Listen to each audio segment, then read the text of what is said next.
परमेश्वर हम सब से ये चाहता है कि हम इन दिनों प्रभु यीशु मसीह में बुद्धिमान बने। प्रभु क्या चाहता है? हम सब लोग क्या बने? बुद्धिमान बने। हम सब लोग क्या बने? तो अभी मूर्ख है मतलब या फिर निर्बुद्धि है। प्रभु चाहता है, अपने अपने फोन को प्लीज साइलेंट रखिएगा। प्रभु चाहता है कि हम लोग प्रभु यीशु मसीह में क्या बने? बुद्धिमान बने। आज इसी विषय को लेकर थोड़ा हम लोग बातें बनेंगे। प्रभु में बुद्धिमान बनना है। Praise the Lord. आइए मेरे साथ एक वचन निकालेंगे जल्दी से। जाना पहचाना वचन है, आपको मिलेगा मत्ती रचित सुसमाचार उसका 7 अध्याय उसके 24 पद से लेकर के उसके 27 पद तक पढ़िएगा। इसीलिए जो कोई मेरी ये बातें सुनकर उन्हें मानता है, वो उस बुद्धिमान मनुष्य के समान ठहरेगा जिसने अपना घर चट्टान पर बनाया और मेघ बरसा और बाढ़ें आई और आंधियां चली और उस घर से टकराई, फिर भी वो नहीं गिरा क्योंकि उसकी नींव चट्टान पर डाली गई थी। परंतु जो कोई मेरी ये बातें सुनता है और उन पर नहीं चलता, वो उस निर्बुद्धि मनुष्य के समान ठहरेगा जिसने अपना घर बालू पर बनाया और मेघ बरसा और बाढ़ें आई और आंधियां चली और उस घर से टकराई और वो गिरकर सत्यानाश हो गया। बस हालेलुया, प्रभु की महिमा हो। हालेलुया। परमेश्वर का वचन को जब आप यहाँ पर पढ़ोगे तो यीशु के द्वारा दिया गया पहाड़ी उपदेश का ये अंतिम पोर्शन है। यीशु मसीह ने ये पहाड़ी उपदेश मत्ती 5 अध्याय उसके 1 पद से उपदेश देते देते देते देते यहां पर आकर 7 अध्याय के यहां पर खत्म होता है। और जब यीशु मसीह ये पहाड़ी उपदेश दे रहे थे तो उनका अंतिम उपदेश का हिस्सा क्या था? घर बनाने वाले 2 मनुष्य, उसमें से एक बुद्धिमान है और दूसरा मूर्ख है। और वहां पर आकर यीशु मसीह उस पहाड़ी उपदेश को खत्म करते हैं। आज जब आप परमेश्वर के वचन को देखोगे और सीखोगे ना, ये आपकी अपना जिम्मेदारी है या मेरी जिम्मेदारी है कि हम लोग जो सीखने जा रहे हैं उससे ये देखें कि मैं किस कैटेगरी में हूं। मैं प्रभु के सामने बुद्धिमानी की अवस्था में हूं या फिर अभी भी मूर्खता की अवस्था में हूं। यीशु मसीह यहां पर बातों को बोलते बोलते बहुत सारी चीजों को यहां पर रखे हैं। मैं उनको एक एक पॉइंट करके आपके सामने रखूंगा। यीशु मसीह का जब आप पहाड़ी उपदेश देखें और उसको पूरा पढ़ें, पूरा पढ़ें, आप एक चीज को समझोगे। यदि कोई व्यक्ति इस पहाड़ी उपदेश के अनुसार अपना जीवन जीना चालू करे ना, तो संसार उस व्यक्ति को मूर्ख कहेगा। क्यों? पता है, क्योंकि ऐसी ही बातें लिखी है जो आज संसार में बिल्कुल कोई नहीं करता। एकदम जस्ट विपरीत। गाली न देना, झूठ न बोलना, पाप न करना, बुराई न करना, ऐसे हजारों बातों की यीशु मसीह ने अंश अंश करके इस पहाड़ी उपदेश में अपने चेलों को सिखा दिया। जो आज के समय में जो दुनिया है, जो लोग हैं, उनका जीवन जीने के तरीका से जस्ट विपरीत है। अगर कोई व्यक्ति इसके समान जिए तो संसार उसको क्या बोलेंगे पता है? मूर्ख है व्यक्ति, है ना। लेकिन जब एक व्यक्ति इस वचन के अनुसार जो यीशु ने सिखाया अगर वो जिए तो संसार के लोगों के नजरों में वो मूर्ख हो सकता है, लेकिन स्वर्ग के परमेश्वर के सामने वही व्यक्ति बुद्धिमान है। Hallelujah, hallelujah. ये मेरे और आपके जीवन का चुनाव है भाई बहनों, कि हम संसार के सामने बुद्धिमान बनना चाहते हैं या फिर परमेश्वर के सामने। याद रखिएगा, आत्मिक होना और आत्मिक दिखना, इन दोनों में बहुत फर्क होता है ना। आत्मिक होना और आत्मिक दिखना, इन दोनों में बहुत ज्यादा फर्क होता है। यीशु मसीह ने बात कहा। एक सवाल उठता है, यीशु मसीह ने सबसे लास्ट में ये वचन का बात को क्यों रखा? जानते हैं? कभी आपने सोचा कि क्यों यीशु मसीह जब इस बार सारा शिक्षा को दिया तो शिक्षा को देते थे लास्ट में बोलता है घर बनाने वाले 2 मनुष्य। ये बात को देने के पीछे कारण क्या था जानते हैं? यीशु मसीह लास्ट में ये शब्द बोलकर ये बताए, मैंने शुरू से लेकर बहुत बार तुमको सिखाई और यही घर बनाने का शुरुआत है। जरा सा उसके 24 पद को पढ़िएगा। इसीलिए हाँ, जो कोई मेरी ये बातें सुनकर उन्हें मानता है, इसीलिए जो कोई मेरी यह बातें सुनकर उन्हें मानता है। कौन सी बातें? कौन सी बातें?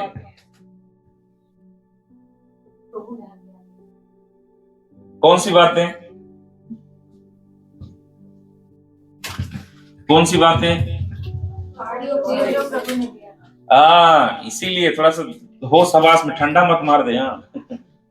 थोड़ा सा ध्यान से सुनिए। कौन सी बातें? वो बातें जो चेलों को बोल रहा था। सुनो, वो बातें जो मैंने तुम्हें अभी बैठा कर पिछले 2 घंटा से सिखा रहा हूं, जो पहाड़ी उपदेश मैंने मत्ती 5 अध्याय से चालू करके 7 के यहां तक लाया, ये जितनी बातें मैं तुमको क्या किया, बताया। ये बातें वहां 2 चीज लिखा है, जो पढ़िएगा उसको। जो कोई मेरी ये बातें सुनकर उन्हें मानता है। पहला क्या है? सुनता है। और ये 2 चीज इंपॉर्टेंट। पहला क्या है? दूसरा क्या है? हम दोनों में से कौन सा चीज करते हैं? अच्छी बात है, अच्छे विश्वास है। क्यों? मानते हैं तक कोई नहीं गया ना, सब सुनते नहीं रह गए। याकूब कहता है याकूब की पत्री 1 अध्याय वचन 23-24 में कि वचन के सुनने वाले ही न बनो, उस पर चलने वाले भी बनो। तो ये दोनों चीज साथ में चलता है। क्या चीज? सुनना और मानना। मानना मीन्स चलना। यीशु कहता है जितनी बातें मैंने तुमको सिखाई, तुमने उसको सुना, लेकिन सुनने से ही केवल चलेगा नहीं, सुना हुआ चीज को मानना जरूरी है। और जो ऐसा मानता है उसके लिए क्या कहता है? वो बुद्धिमान कैसे ठहरेगा? सुनने वाला नहीं ठहरेगा। जो सुनकर उसके अनुसार मानने वाला है, वही व्यक्ति परमेश्वर के सामने बुद्धिमान ठहरेगा। आज मेरे और आपके जीवन के अंदर में इस बात को थोड़ा सोचिए कि मैं केवल वचन का सुनने वाला हूं, या केवल पढ़ने वाला हूं, या फिर मैं जो सुन रहा हूं, जो मैं सीख रहा हूं, जो मैं वचन से देख रहा हूं, मैं क्या रोज उस वचन के अनुसार चलने के लिए अपने आप को तैयार कर रहा हूं क्या? और अगर मैं कर रहा हूं तो निश्चित तौर पर मैं एक बुद्धिमान मनुष्य के समान कदम उठा रहा हूं। Praise the Lord. लेकिन अगर मैं नहीं कर रहा, अगर मैं नहीं मान रहा, अगर मैं नहीं चल रहा, तो अभी भी प्रभु को जानने के बाद मैं मूर्ख या निर्बुद्धि मनुष्य के समान पाया जाता हूं। Hallelujah, hallelujah. बाइबल में सिमिलर एक दृष्टांत यीशु मसीह ने 10 कुंवारियों को कहा था। उसमें से 5 बुद्धिमान थे और 5 मूर्ख। इंतजार दोनों कर रहे थे, लेकिन बुद्धिमान उसके भवन में प्रवेश किए और 5 मूर्ख छोड़ दिए गए। क्या समझ में आया? बुद्धिमान जिस चीज का इंतजार करेगा उसको पाएगा। बुद्धिमान जिस चीज के लिए मेहनत करेगा उसको पाएगा। बुद्धिमान जिसका बाट जोएगा उसको पाएगा। बुद्धिमान उन्नति की चाहत रख के मेहनत करेगा, उन्नति पाएगा। बुद्धिमान परमेश्वर के वचन के द्वारा प्रतिज्ञाओं को पाने वाले होते हैं। लेकिन मूर्ख क्या है? शुरुआत करेगा लेकिन अंत तक कभी नहीं जाने पाएगा। हालेलुया। मेरे भाई बहनों, आज मेरा और आपका जीवन का स्थिति कैसा है, थोड़ा सा आज इस पुनरुत्थान के दिन में देखिए। मैंने जो शुरू किया, क्या मैंने उस बुद्धिमानी के साथ जो प्रभु ने मुझे दिया था, क्या मैंने उसे पूरा किया है? इस बात को समझकर आज सुधार की गुंजाइश है।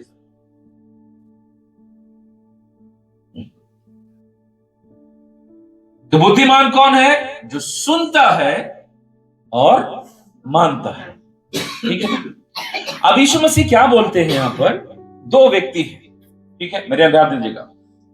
2 व्यक्ति हैं, दोनों क्या कर रहे हैं? घर बना रहे हैं। ठीक है। पहला चीज, ये 2 व्यक्ति किसको दिखाता है? 2 विश्वासियों को। ये दोनों कौन है? ठीक है, आप दोनों में से कौन से वाले हो अपना अपना देखिएगा। ठीक है भाई। थोड़ा सा आगे देखेंगे तो आप लोग देखिएगा मैं कहां पर हूं, कौन सा कैटेगरी में मेरा है। एक ये दोनों जो यहां पे घर बनाने वाले कौन है? 2 विश्वासी। अब मजेदार बात क्या पता, इन दोनों विश्वासी के अंदर में एक घर बनाना है करके दर्शन आया। क्या बनाना है? क्या बनाना है? सर भी घर बना रहे हैं, घर तो बना लिए हैं, बाउंड्री कर रहे हैं, प्रभु आशीष दे उनको। इसदार जी का दोनों के अंदर में क्या दर्शन आया कि हम दोनों कहीं क्या बनाना है? घर बनाना है। ठीक, दोनों ने घर बनाना शुरू किया। एक व्यक्ति कहां बना रहा है? चट्टान पर, और दूसरा व्यक्ति कहां बना रहा है? बालू पर। अब इसमें कुछ बातें हैं जिसको मैं आपको समझाता हूं। इसमें पहला चीज, परमेश्वर हमें इन दोनों व्यक्तियों के द्वारा कई गहरी बातों को सिखाते। एक बात कहते हैं, दर्शन सबके अंदर होगा, हर एक के अंदर दर्शन होगा, कुछ ना कुछ बनाने का। दर्शन आपके अंदर आ गया कि मुझको ये बनाना है, मुझको ये करना है, मुझको ये प्राप्त करना है, मुझको इतना बढ़ना है, मेरे को इतना उठना है, अच्छा है। लेकिन जो दर्शन आपके अंदर में आ गया, उस दर्शन के आने के बाद आप किस रीति से उसके ऊपर काम कर रहे हो, यह सबसे बड़ा चीज है। यीशु मसीह ने क्यों कहा ऐसे? तुमने वचन अब जान लिया, तुमने वचन अब सीख लिया, तुमने वचन में सारा निर्देश पा लिया, अब जो तुम पा चुके हो, ये वचनों के अनुसार तुम्हारा आगे का चाल चलन कैसा होगा, ये परमेश्वर दिखेगा। हालेलुया। अब दोनों ने घर बनाने का दर्शन पाया, अच्छी बात। दोनों ने मेहनत चालू की। एक ने चुना चट्टान पर, दूसरे ने कहां चुना? बालू पर। एक सवाल उठता है, बालू पर दोनों क्यों नहीं बनाए?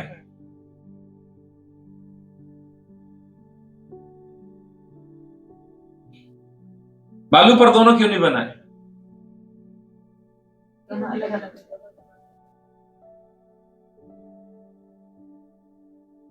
बालू पर दोनों घर क्यों नहीं बनाए? अच्छा, चट्टान पर दोनों क्यों नहीं घर बनाए?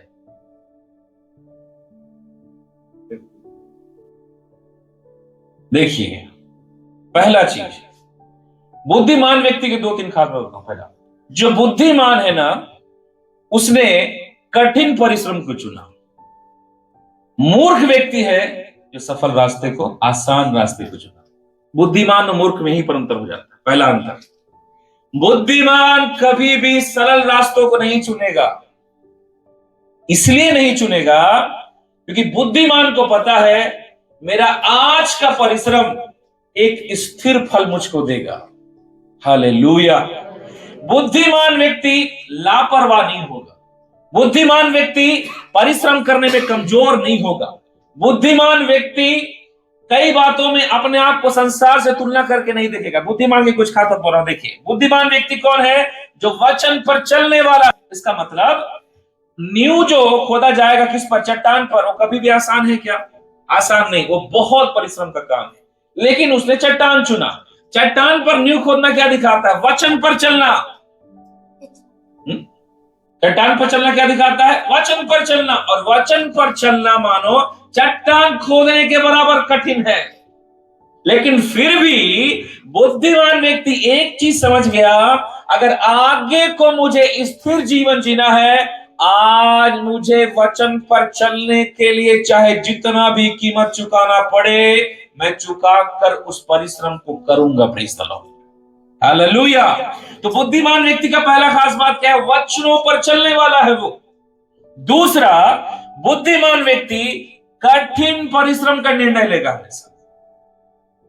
कठिन परिश्रम जानते हैं कैसा? बाइबल पढ़ना, प्रार्थना करना, दिन में भी प्रार्थना करना, रात में भी प्रार्थना करना, भोर में भी प्रार्थना करना, प्रभु के लिए पवित्रताई का जीवन जीना, अपने पढ़ाई में मेहनत, अपने काम में मेहनत, अपने नौकरी में मेहनत, अपने जीवन को बेहतर बनाने के लिए मेहनत। वो हमेशा परिश्रम को चुनेगा। वो हमेशा हार्ड वर्क को चुनेगा। बाइबल में लिखा है, जो काम ना करे वो खाना भी ना खाए। पौलुस बोलता है, परमेश्वर का अनुग्रह मुझ पर हुआ और मैंने उसमें परिश्रम किया। पौलुस दूसरा कुरिन्थी में पूरा एक अध्याय का बहुत लंबा चौड़ा चीज लिखा, मैं मार खाने में, जेल जाने में, परिश्रम करने में, उपवास करने में, हालेलुया, प्रार्थना करने में, तुम क्या करते हो? सेवा करने में पागलों के समान करता हूं। परिश्रम। दूसरे शब्दों में, वो ज्यादा बोएगा, इसलिए क्योंकि उसको एक समय के बाद ज्यादा काटना है। मेरे भाई बहनों, एक चीज याद रखिएगा, आप जितना बो रहे हो उतना ही काटोगे, उससे एक दाना अधिक नहीं काटने वाले। तो बुद्धिमान व्यक्ति क्या करेगा? कठिन परिश्रम का निर्णय लेगा। कई लोग तो उपवास नहीं कर सकते भाई, खाना छोड़ देंगे तो पेट खिंचा रहा, दुख रहा है, सब दुख रहा है। थोड़ा परिश्रमी बनिए, प्रभु भी देखता है उसको। रात को प्रार्थना करेंगे तो सोएंगे कब? मेरे भाई बहनों, परिश्रमी बनिए अपने छुटकारे के लिए, अपने जीवन के लिए, अपने बच्चों के लिए, अपने भविष्य के लिए। आप कितना परिश्रम कर रहे हैं? बुद्धिमान व्यक्ति परिश्रम करने से कभी भी नहीं चूकेगा। आपको पता है नूह का जीवन क्यों बचाया गया? धर्मी था इसलिए। धर्मी तो था, लेकिन उसके साथ साथ ना परिश्रमी था। सोच कर देखिए तो, उतना बड़ा जहाज को बनाने के लिए परिश्रम किया कि नहीं किया? कितना मेहनत लगा होगा।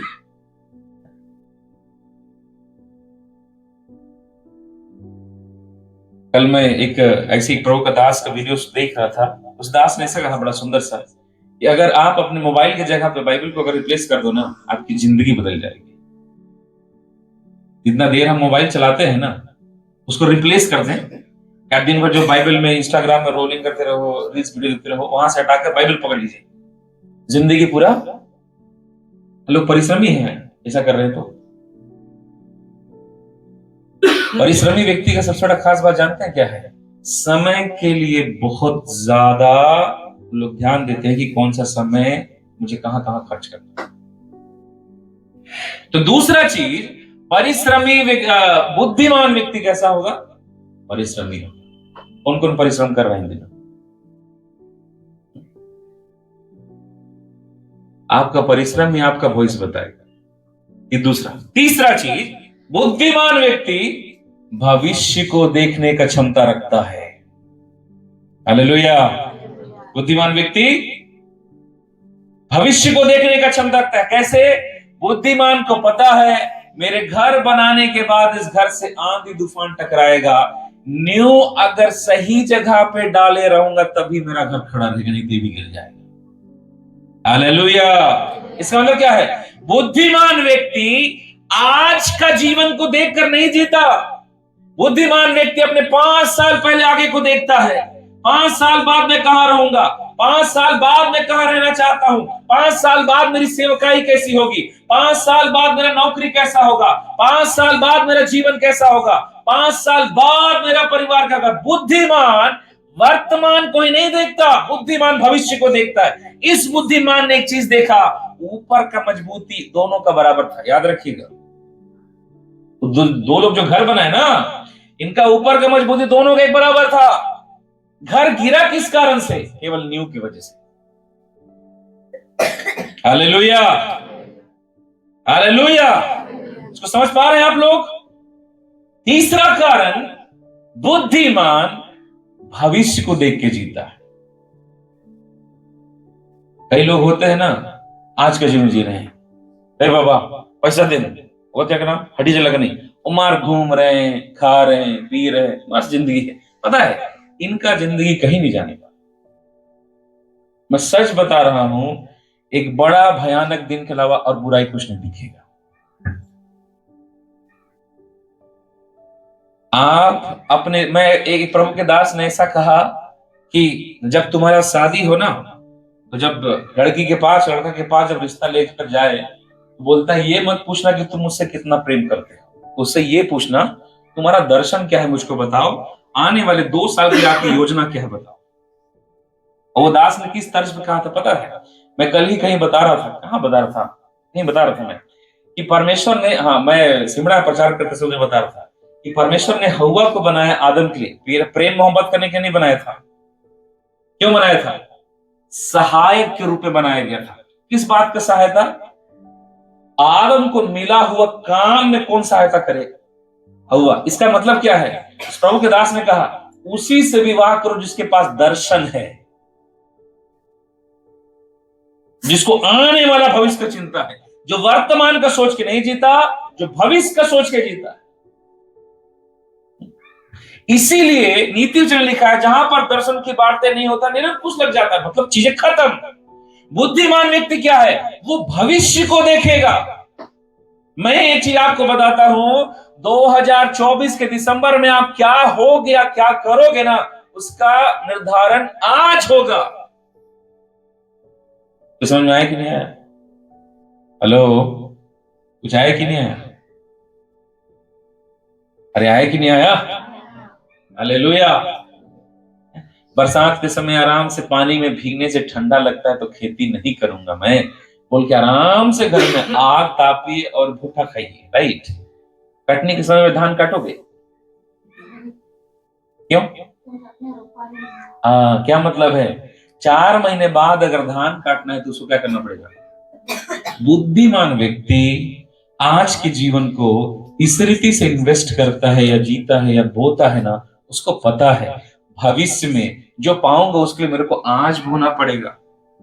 इस बुद्धिमान को ये बात पता था, आज प्रार्थना करूंगा मेरा कल बदलेगा, आज उपवास करूंगा मैं कल सामर्थ से भरा रहूंगा, आज मैं पवित्रता को जीऊंगा कल मेरा परमेश्वर मुझको आशीष देगा, आज पढ़ाई करूंगा कल मेरे पास एक अच्छी नौकरी होगी, आज एक सामर्थ्य जीवन जीऊंगा कल एक अच्छी सेवकाई होगी, आज जो मैं करूंगा वही कल मेरे पास लौट कर आने वाला है।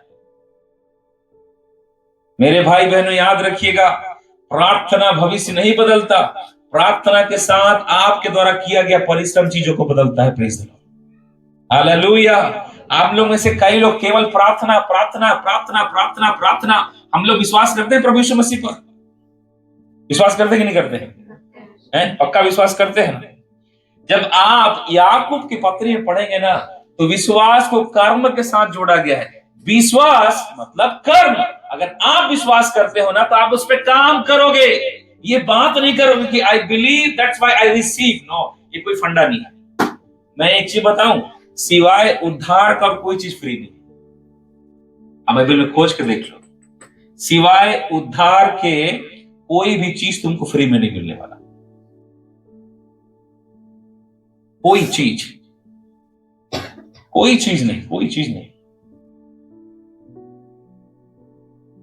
हम लोग कई बार बोलते हैं ना, कई लोग बोलते हैं रिसीव करिए, रिसीव, कैसे रिसीव करें भाई? मैं तो कभी कभी सोचता हूं कैसे रिसीव करें। रिसीव करते समय लोग प्रार्थना करते हैं आई रिसीव, हाँ रिसीव हो गया, फिर घर में जाके आई रिसीव तेरा आराम से आई रिसीव तेरा शुद्ध आई रिसीव। प्रभु बोलेगा सूत्र रहो आई रिसीव, मैं भी दूंगा आई रिसीव। ये कोई फायदा ये है उसका? विश्वास कर्म की ओर लेके जाएगा, याद रखिएगा। इसने विश्वास किया, इस व्यक्ति ने भविष्य देखा और देखा कि मेरे अगल बगल में और भी घर थे, और वो केवल इसलिए बहे थे क्योंकि साल में एक आंधी चली थी, एक तूफान चला था और वो घर बह गए थे। मुझको भी घर बनाना है और मुझे अगर स्थिर रहना होगा तो मुझे वो करना होगा जो दूसरों ने नहीं किया। दूसरों ने क्या नहीं किया? दूसरों ने परिश्रम नहीं किया। दूसरों ने क्या नहीं किया? दूसरों ने उतना हार्ड वर्क नहीं चुना जो उनको करना चाहिए था। आज मैं और आप कई चीजों में परिश्रम करने से भागते हैं। मैं यहां किसी के बारे में गवाही बता रहा था। एक टोना जादू करने वाला व्यक्ति प्रभु में आया, जेम्स फ्रेड और कामल्या, ऐसे करके Prabhu Das, James Fred Kamalya, like that only. तो उन्होंने अपना गवाही बताया। देखिए परिश्रम का, अपनी जिनका परिश्रम का सामर्थ कैसा होता है। ये जब प्रभु में आया ना, तो अभी पिछले करीबन 2 महीना पहले उसने एक इंटरव्यू दिया। उस इंटरव्यू में अपना एक टेस्टिमनी बताया। बोलता है प्रभु में आने से पहले मैं टोना करने वाला था। टोना करने के चलते, टोना करने वाले थे, हमारा दल था। हमारा टोना कहा करते थे, कलीसियाओं को तोड़ना, परिवारों को तोड़ना, बीमारियां लाना, अशांति लाना, यही हमारा काम था। हम टोना कर, और हमारा ग्रुप था। ग्रुप मतलब जानते हैं स्तर, कोई छोटे स्तर का था, कोई उससे ज्यादा टोना करने वाला, कोई उससे ज्यादा टोना करने वाला, ऐसे अलग अलग स्तर में हम लोग काम करते। बोलता है मैंने सालों ये किया। बोलता है एक बार एक प्रभु का दास हमारे इलाके में आया। जब वो आया तो हमारे जो सीनियर्स थे उन सब ने कहा कि सुनो, अगले 28 दिन के इलाका को छोड़ दो। क्या कहा उसके सीनियर्स ने? अगले 28 दिन के लिए इलाका को छोड़ दो। बोले क्यों? बोला एक प्रभु का दास आ रहा है, उसके प्रार्थना में इतना ज्यादा अभिषेक है कि उस प्रार्थना का अभिषेक में हम में से कोई ठहर नहीं पाएगा। और उसके प्रार्थना का असर कितना रहेगा? करीबन 17 किलोमीटर तक रहेगा। बोला वो 3 दिन इस टाउन में रहेगा, 3 दिन के जाने के बाद करीबन 27 दिन तक उसके प्रार्थना का असर पूरा वातावरण में काम करेगा उसका सामने। और बोले इस पूरे दिन मतलब करीबन 31 दिन तक कोई भी हम में से वहां न जाए, उस इलाके से दूर रहो। अगर कोई गया तो क्या होगा? 2 बातें, या तो व्यक्ति मरेगा गुनाह करने वाला, या फिर वो बदल कर प्रभु यीशु मसीह ग्रहण करेगा। आप सोच के देखिए उसका सामर्थ्य स्तर क्या था। वो कौन थे पता है? मॉरिस सेरेल्लो, महान प्रभु का अभिषेक। तो जब ये बात सुना, जब पास्टर तो बाद में बने, प्रभु का अच्छा भक्त है, वो कहते हैं मैं उस दिन सोचने पर मजबूर हो गया, आखिर ऐसी कौन सी सामर्थ्य जो इतना भयंकर अधिकार रखता है। मैंने मॉरिस सेरेल्लो के जीवन के बारे में पढ़ा और देखा, पता है एक चीज उनके जीवन में सबसे कॉमन रहा है, किसी भी भक्त का देखिए, कठिन परिश्रम।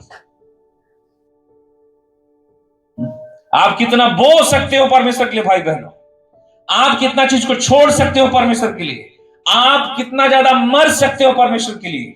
बुद्धिमान व्यक्ति वर्तमान को देख के नहीं जीता, वो भविष्य को देख के जिएगा। ये बुद्धिमान की तीसरी खास बात है। चौथा बात, बुद्धिमान व्यक्ति घर के ऊपरी हिस्से से ज्यादा नींव के ऊपर ध्यान दिया था। इसमें ध्यान दिया था नींव का। भाई इसलिए तो चट्टान पे बनाया ना। क्या मतलब जानते हैं? बुद्धिमान अपने बाहरी जीवन से ज्यादा अपने गुप्त जीवन को ध्यान देगा। हालेलुया। बुद्धिमान व्यक्ति अपने बाहरी जीवन से ज्यादा, जो संसार में दिखता है, उससे ज्यादा अपने गुप्त जीवन पर ध्यान देगा। गुप्त जीवन क्या है? प्रार्थना। गुप्त जीवन क्या है? उपवास। गुप्त जीवन क्या है? प्रभु के साथ संगति। गुप्त जीवन क्या है? पवित्रता। गुप्त जीवन क्या है? प्रभु के लिए संसार से अलग रहकर प्रभु से लिपटे रहने का जीवन। हमारा है ऐसा?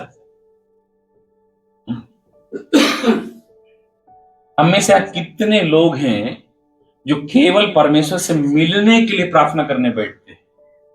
आप मत खड़ा करिए, लेकिन आप अपने आप में सोचिए, हम में से अधिकतर लोग का प्रार्थना न केवल इसलिए क्योंकि हमको कुछ प्रभु से चाहिए।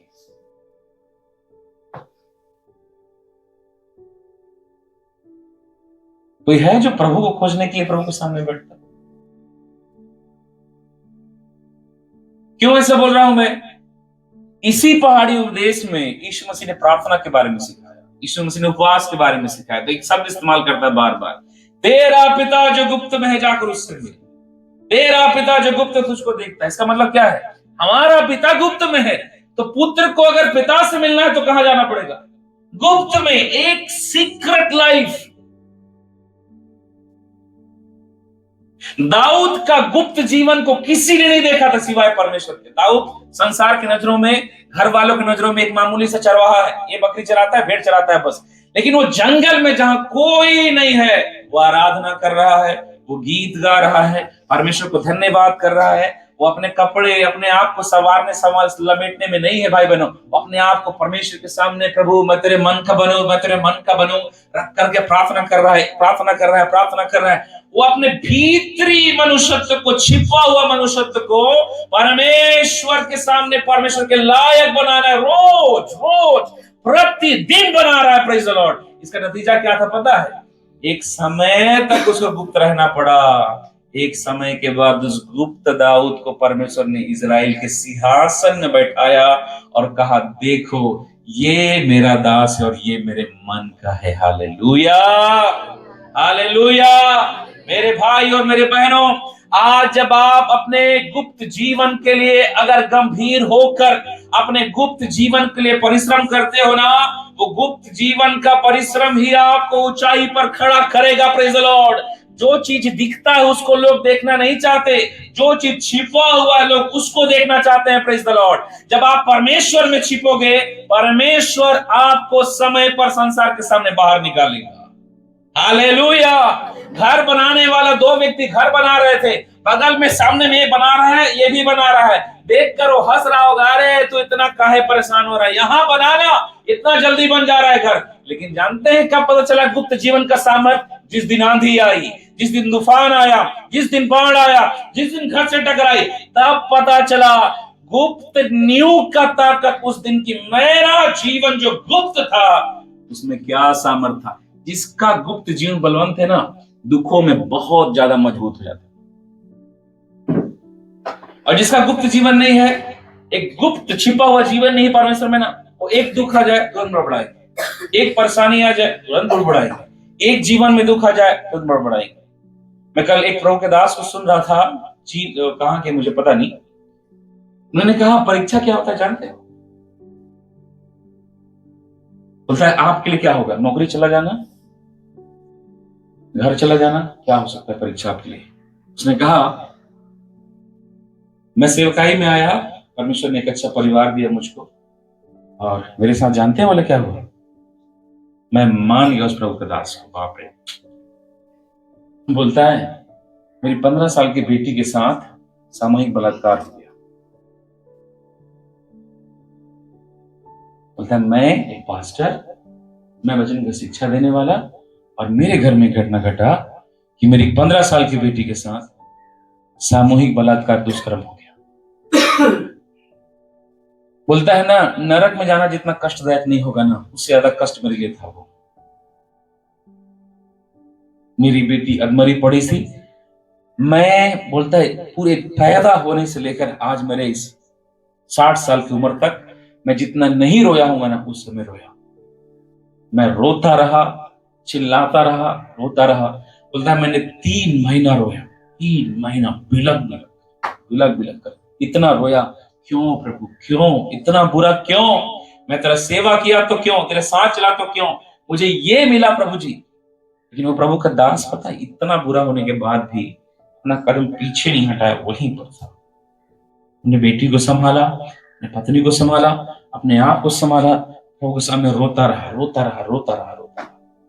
बोलता है जब मैं 2 महीना प्रभु के सामने रोते रोते बिता दिया ना, तब जानते हैं उस समय प्रभु ने, बोलता है ये मेरे जीवन की गवाही है, मैं नहीं कहता कि आपके साथ ऐसा हो। बोलता है उसमें शैतान मेरे पास आया और क्या बोलता है पता है, तेरे साथ इतना बुरा हो गया तो अभी भी प्रभु का सेवा करेगा? कुछ बचा है बुराई होने के लिए? बोलता है उस समय में भी मैंने एक वचन पाया अपने आत्मा में। जानते हैं क्या? बोलता है मैंने आत्मा में एक स्पष्ट पवित्र आत्मा शब्द सुना, रोमियो की पत्री 8:28, जो परमेश्वर से प्रेम रखते हैं वो सब बातें मिलकर उनके लिए भलाई को ही। Hallelujah, hallelujah. आप ये बोल पाओगे?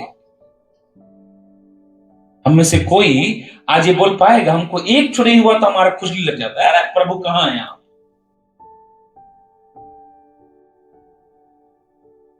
वो सच में मैं सोचता हूं मानवीय सोच से बहुत बाहर है। प्रभु का दास बोलता है उस समय में जब शैतान मेरे पास आके मुझसे बोला तेरे बेटी के साथ परमेश्वर ने होने दिया, तेरे परिवार के दुख आने दिया, फिर भी तू प्रभु की सेवा करेगा। बोलता है ये है परीक्षा, ये है रियल टेम्पटेशन, या फिर एक रियल ट्राई, रियल टेस्ट। यहां पर परमेश्वर ऐसे जाने था जहां दुख का कोई सीमा न हो। लेकिन वो प्रभु का भक्त तब भी बोलता है सब बातें मिलकर क्या करेगी? भलाई को उत्पन्न करेगी। जानते हैं, बोला आज मेरे जीवन का क्या है? मेरी बेटी के एक अच्छा लड़के से, एक अच्छा प्रभु का दास से विवाह हुआ। आज उसके 5 पुत्र, सब बदल गए, सेवकाई बदल गया, जीवन बदल गया।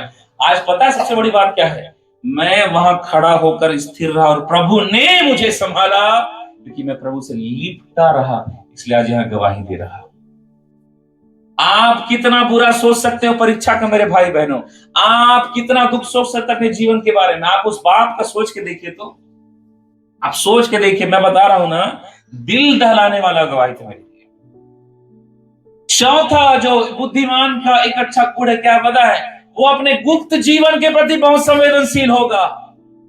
एक ऐसा जीवन जिसको संसार नहीं देखती, केवल परमेश्वर देखता है, और वो उसी पर परिश्रम करने वाला होगा।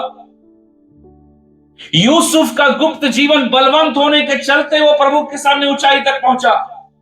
वो 13 साल का दुख जो यूसुफ ने उस पूरे जेल में, जो मार खाने, बेचे जाने, जेल जाने, इन सारा समय में करीबन जो 13 साल लगे ना, वो एक ही चीज संभाल पाया उसको, उसका गुप्त जीवन।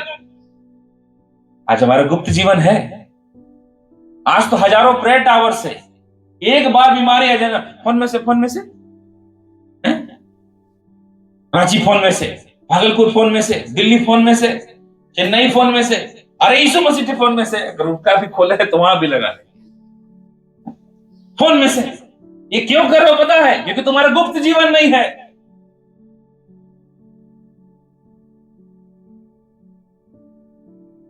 यीशु मसीह गुप्त जीवन बहुत स्ट्रॉन्ग था।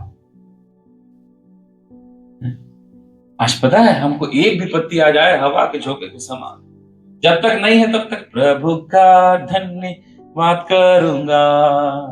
तो अभी पत्ती है प्रभु का, पता नहीं प्रभु का क्या धन्यवाद करूंगा। थोड़ा सा और बढ़ गया, प्रभु जो का नाम मान दो, आपके ही सुर बदल जाएंगे।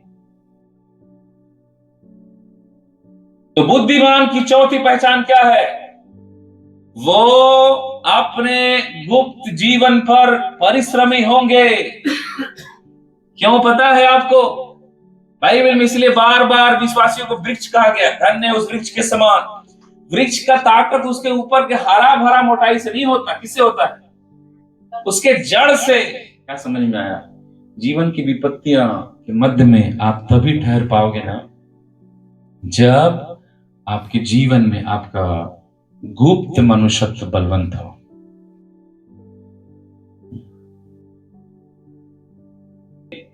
इस तो बुद्धिमान का जीवन को देखिए जरा, वो अपने गुप्त जीवन के प्रति मेहनती है, बोलने वाला नहीं है।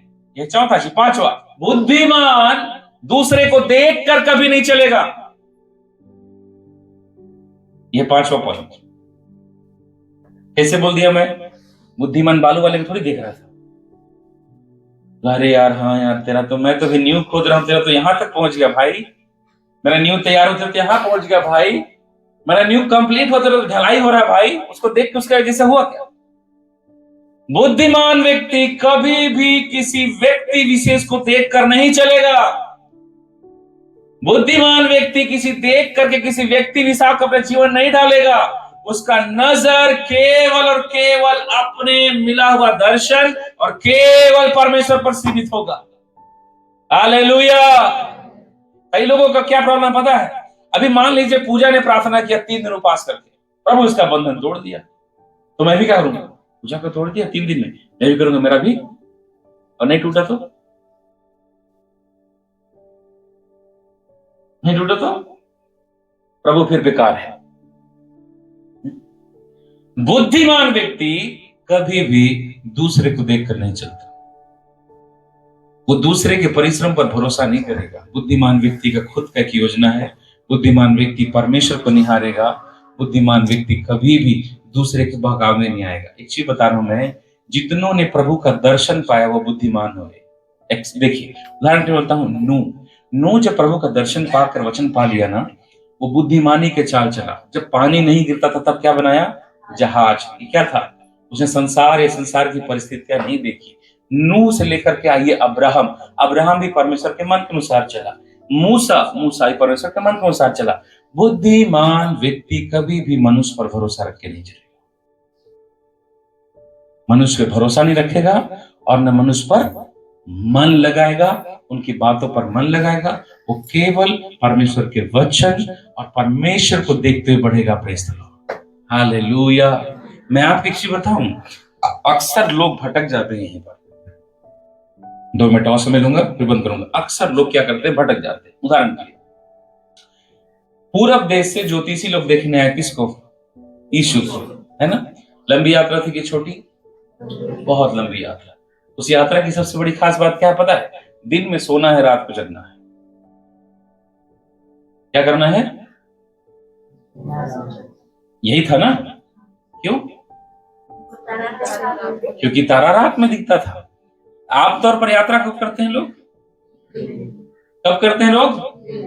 फिर से पूछ रहा हूं, कब करते हैं लोग? लेकिन उन लोग कब करते थे? क्यों?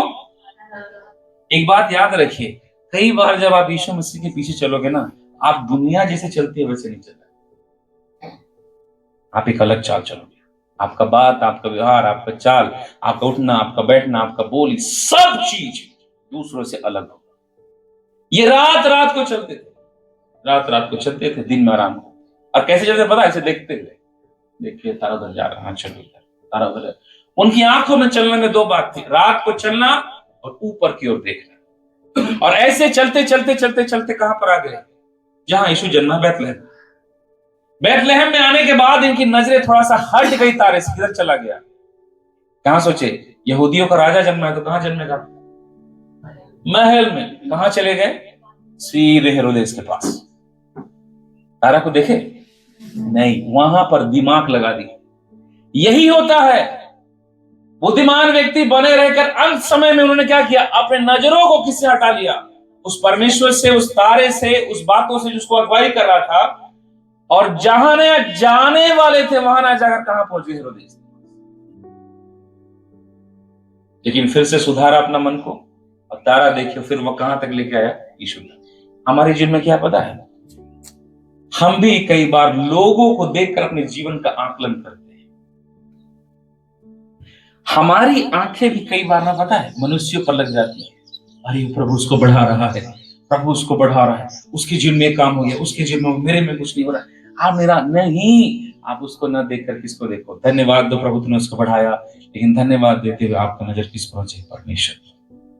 बुद्धिमान का पांचवा खास बात, वो कभी भी किसी मनुष्य को देखकर नहीं चलता। ये पांचों बात जो मैंने भी आपके सामने रखा ना, इसका जस्ट विपरीत कौन है? मूर्ख व्यक्ति। बुद्धिमान क्यों था? क्योंकि वचन पे चलता था। मूर्ख क्यों है? वचन को सुनने के बाद उस पे नहीं चलता। दूसरा, मूर्ख व्यक्ति कठिन परिश्रम का चुनाव नहीं करेगा। खा खा के सोने का आदत है ना। कई लोग तो है 10 बजे उठते, अरे चाय देना तो नाश्ता भी मुंह में डाल निकाल लो, मुझे आ बेटा खर्च कर।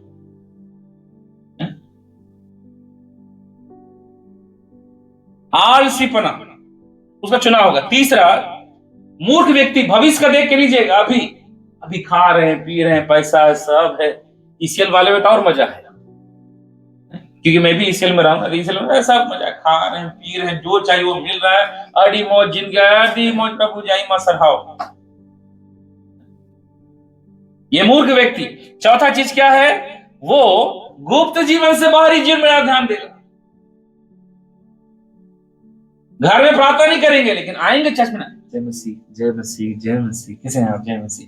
देख के लगेगा डी मौज की तरफ करना, डी मौज कल मारा करना, एकदम बोले अडी मौज जोहार, एकदम दांत दिखा, जय मसीह। दिखने में कैसा लगा? हरा भरा पेड़, एक तूफान तो आ जाए, कहां जाएंगे पता नहीं चला। चर्च के अंदर है भक्त, दोस्तों के पास गए तो कुछ और भक्त ही चल रहा है। चर्च में आए तो हालेलुया, उधर जाकर के भैया मार सिगरेट गांजा पी रहे हैं। चलेगा?